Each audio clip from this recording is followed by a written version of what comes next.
and their arguments would reveal themselves. They would say, Fight Club is toxic and promotes violence and toxic masculinity. Translation of that is, discipline, confrontation, and aggression makes me uncomfortable. I don't like it. They'll claim that the movie glorifies fighting and aggression because, guess what? They can't separate violence from power. Ain't no motherfucker in this world could do it like me. Open up your eyes and insert a little rising. You don't have to love me, you don't have to like me. Got enough love in myself, in my psyche. You should have the same in your brain nightly. If you wanna taste, bitch, you can fucking try me. If you wanna hate, bitch, you know where to find me.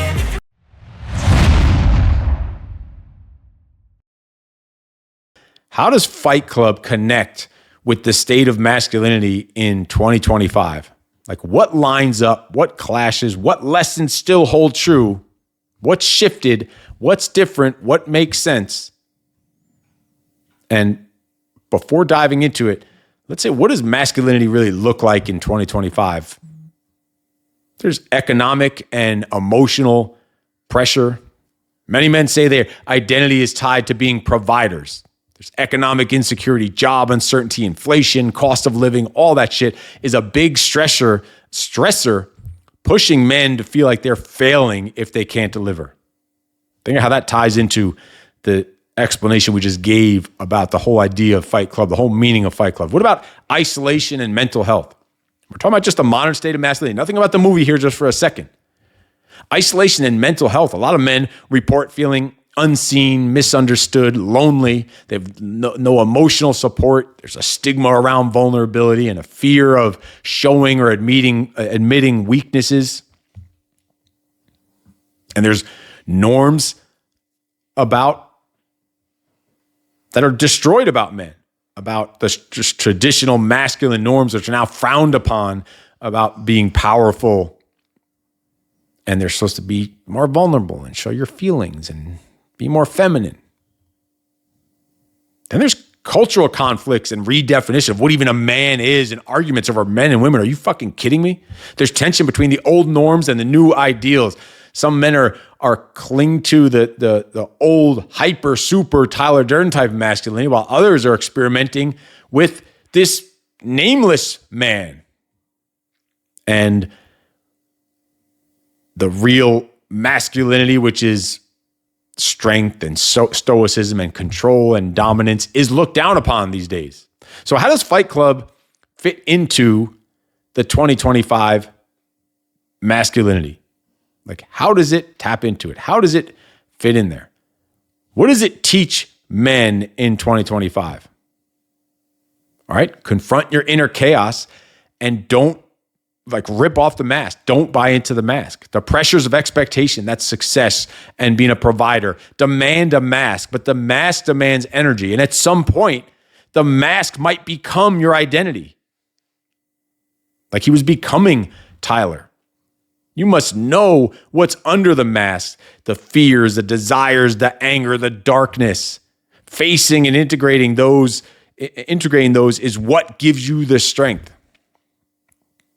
Next is you need to balance the destruction with the creation. It can't just be on opposite ends of the spectrum. It's not enough just to tear down the false self, that consumer-driven ego, Mr. Nice Guy.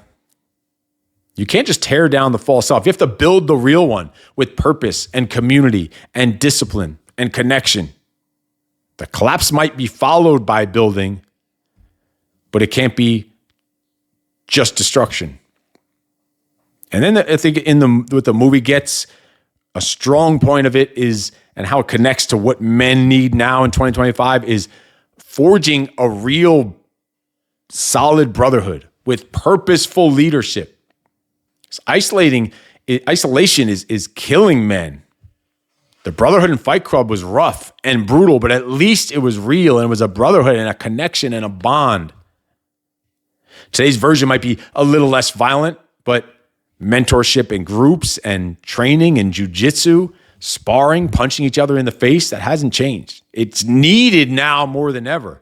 real, deep, dark conversations. Like Tyler Durden was dropping some lessons and some knowledge bombs throughout that movie if you were listening for them.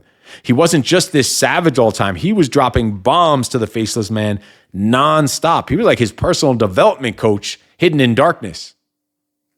Men need other men who demand more for them. And Tyler was fucking demanding more from that faceless man. And then the men need someone to hold them accountable and help them become more than what society expects of them, because that's not a lot.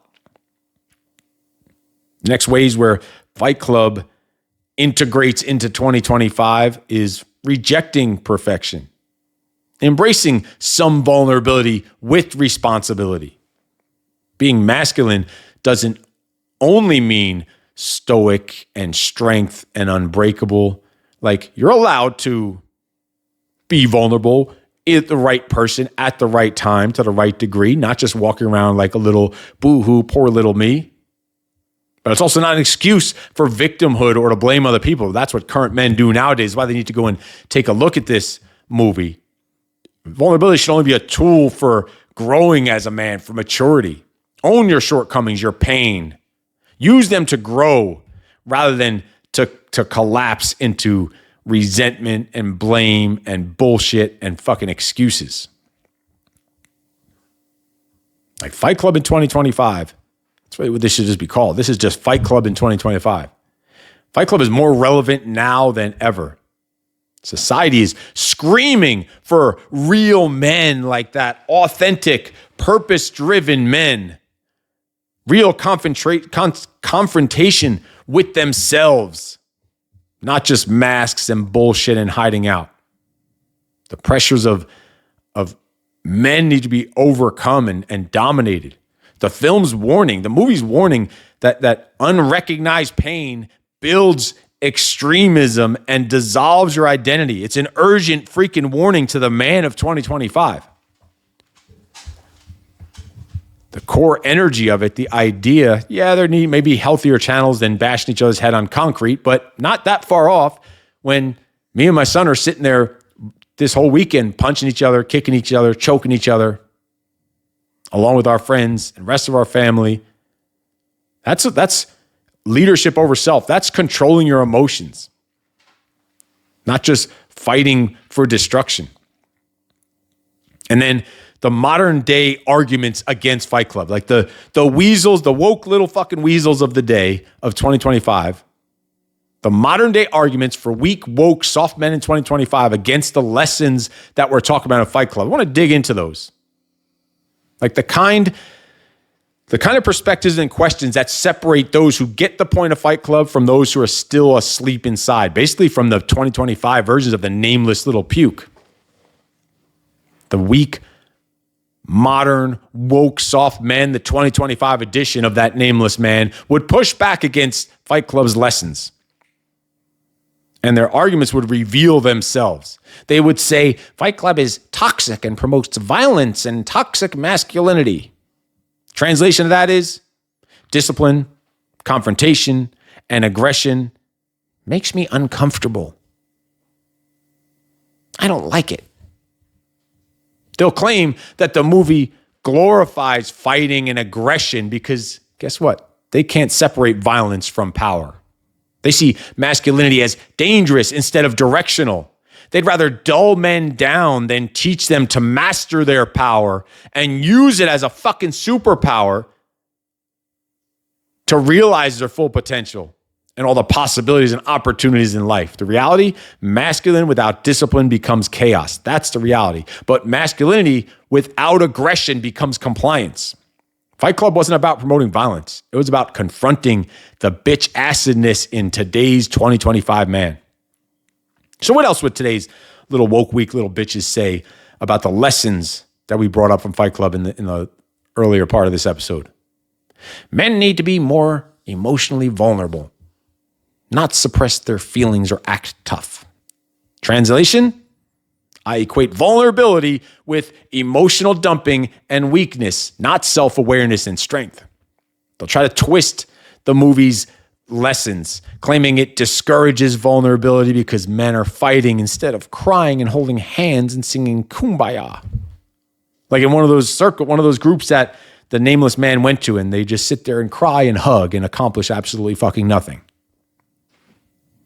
But what Fight Club actually showed is that most men are already emotionally repressed and trapped by numbness and comfort. And they need to feel something, and even if it is getting punched in the motherfucking face. The reality, those fights weren't about avoiding emotion. They were about finding it. They were about feeling something for once. When a man bleeds or feels pain, either literally or figuratively, he feels alive again. He feels present and awake and in the moment. He feels real and true and vulnerable. Vulnerability is powerful, but only when combined with ownership and action. The next way the modern little woke weasels of today of 2025 would say is we should dismantle the idea that men need struggle and suffering and pain to grow. That's just not right. Translation, I want to grow without sacrifice. I want everything to be handed to me because I'm an entitled little fuck. The soft, comfort-conditioned generation rejects struggle. They believe healing happens through talking in circles, not through battle-tested freaking action. They want confidence without the conquest, wisdom without the wounds and the war. Pain is the forge. That's the reality. Struggle reveals identity. You can't self-care your way to strength. You can struggle and suffer and pain your way to purpose and strength. The next way that the 2025 woke weasels will say that the lessons don't connect, that Tyler Durden is just a symbol of toxic rebellion. Men need to cooperate with society, not reject it. Translation, I've surrendered to the system and I want others to join me. And if you're not triple masking and triple vaxxing, you are evil and you're killing babies. They'll say Fight Club is anti-social, anti-corporate, anti-law and order, as if the system that they freaking worship hasn't already neutered their freaking spirit and their man card. They'll defend their little fucking cubicle, their comfort, and their conformity as a responsibility in 2025. The reality is, the system doesn't want strong, independent thinking freaking men. It wants obedient, medicated, docile little consumers and fucking sheep. Tyler wasn't telling men to destroy society. He was telling them to stop letting it destroy them. That was the symbolism in it. The next way that the 2025 weasels would say these lessons don't click in today's world, we should move beyond the masculine and feminine way of polarity and thinking. That's outdated.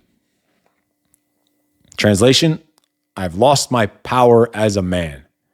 They'll say men and women are the same and that masculine traits and strength and aggression and stoicism are outdated. But deep down, they need that more than anything else. You can't change biology and psychology and motherfucking reality with a bunch of hashtags on your Instagram profile and some motherfucking pronouns. The reality is polarity creates attraction. It creates direction. It creates energy. When men lose that masculine edge, and we did an episode a little while back on the edge of man, when men lose their masculine edge, everything collapses. Relationships, leaderships, family, bank accounts, legacy. Modern day men will say, we don't need to fight. We need to heal. We need to heal. Translation, I want the reward of everything that the world owes me without the war for it. They talk healing, but they avoid confrontation. They talk energy, but they lack execution. They want transformation, but they don't want the motherfucking trial. Reality, you can't heal what you won't face. Fight Club was never about hurting other people. It was about hurting your fucking ego. Hurting your little inner bitch. The fight was just symbolic against that inner coward. Not a fight against other men. It was a fight against themselves. The truth, to wrap it up, Modern soft men would attack the lessons of Fight Club because it holds up a mirror in front of them, and what they see is uncomfortable. It exposes their addiction to comfort, their fear of pain, and their loss of primal purpose. Like again, he said, we're a generation of men raised by women. Bottom fucking line is, Fight Club isn't about violence, it's about awakening. Every man must face his comfort, face his chaos, face his cage that he's trapped in, and then choose to rebuild himself through pain and purpose and power. The real ending? Philosophically, he killed his ego, he faced his shadow, he let the false systems and the bullshit stories he's telling himself in his head burn, and he found peace in the chaos. This isn't just random stuff that happened. It's freaking enlightenment trapped in kind of dark humor. He's finally fucking awake. That's the real wokeness of men these days. That's a real woke men need to become. For the first time, he's not performing, not pretending. He's not controlled. He's fully freaking present. And I think I want to finish this off with just I think the top quotes from the movie. We mentioned some of them in both of these episodes. He said, the things you own end up owning you. I think that's the cornerstone of the movie's critique of society and materialism. Then Tyler Durden, stripping away the external definitions of yourself, said, you are not your job. You're not how much money you have in the bank. You're not the car you drive. You're not the contents of your wallet. You're not your fucking khakis. You're the all singing, all dancing crap of the world. Like you, when you really watch it and break down the movie, how fucking deep and dark and meaningful is this stuff? Then only after we lost everything are we free to do anything. That's like the radical idea. True freedom comes from letting go of your attachments and external things. It goes back to Stoicism, really. This is really a modern day movie on Stoicism. Then he said, this is your life, and it's ending 1 minute at a time. A reminder of your mortality and the urgency to live as your real self and rip off the fucking mask and stop wasting time with bullshit and distractions.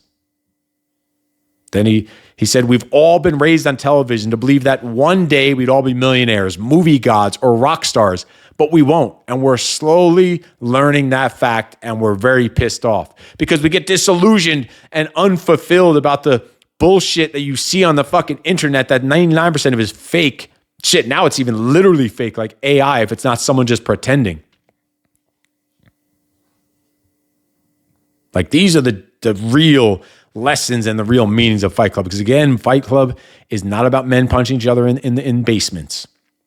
It's a raw, brutal analogy about identity, masculinity, purpose, and the war within every man against his inner bitch, and between who he truly is and who the world has told him to be. So the Fight Club code, the modern implementation for men, build a brotherhood, not chaos. Create disciplined circles of men who challenge, sharpen, and hold each other accountable, not to destroy, but to dominate complacency together. Fight with purpose, not rage.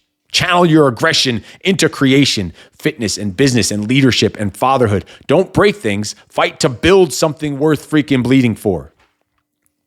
Master your emotion. Don't muzzle it. These are just the top key take-home lessons to wrap all this up together. Learn how to control your emotions. Not softness, but self-command. Know when to unleash and when to listen. When to lead with that calmness and certainty. Destroy comfort, not yourself. The war isn't against society. It's against your inner weakness that loves ease and avoidance, that little inner bitch. Discomfort, discipline, and devotion are the real freaking weapons. Lead from integration, not extremes. Take Tyler's fire with the nameless man's awareness. Blend them together and you have a primal energy with moral discipline and freedom with responsibility, chaos with clarity, the synergy between the two worlds instead of the two far extreme ends of the spectrum. Build that brotherhood, not chaos. Fight with purpose, not rage. Master emotion, don't muzzle it. Destroy comfort, not yourself. Lead with integration, not extremes. This isn't about fighting others. Fight Club is not about fighting others. It's about fighting yourself and winning. It's a manual for every modern man trapped in the numb comfort, disconnected from his primal purpose, suffocating under his own freaking potential. Real strength is not in rebellion just for the hell of it. It's found in awakening and integrating and rising as the man you were meant to be. In one kind of sentence, the ending of Fight Club isn't about death or destruction. It's about rebirth through self-destruction. The moment a man kills his false identity, faces his inner chaos, and stands fully awake in his truth, no longer asleep in a system that fucking owns him. Fight Club is the wake-up call to every man who's lost his fucking edge and a threat to every system that benefits from men staying asleep. Keep that shit in mind. Go watch Fight Club again. I want to hear what you take away from it in 2025 and how it relates, and it's going to blow your mind when you start thinking of it the way that we just broke down in these couple episodes here. Go watch it, the effects and the reality of Fight Club in 2025. If you want to start living these integrations that we're talking about, go to freakmode40.com. It's a 40-day daily discipline and habit challenge, a full 40-day course, absolutely free for you to nail down your daily disciplines in your family, your fitness, your finances, your faith, your meaning as a man. And it will basically implement all these lessons we're talking about, Fight Club, into your daily life as a husband, a father, a leader, and a man. Go check it out. Freakmode40.com, a full $200 course, absolutely free. Put the comments down below what you thought after you rewatch Fight Club in 2025. I want to hear your comments down below. I will see you on the next episode. And in case no one told you yet today, you are freaking awesome. No excuses.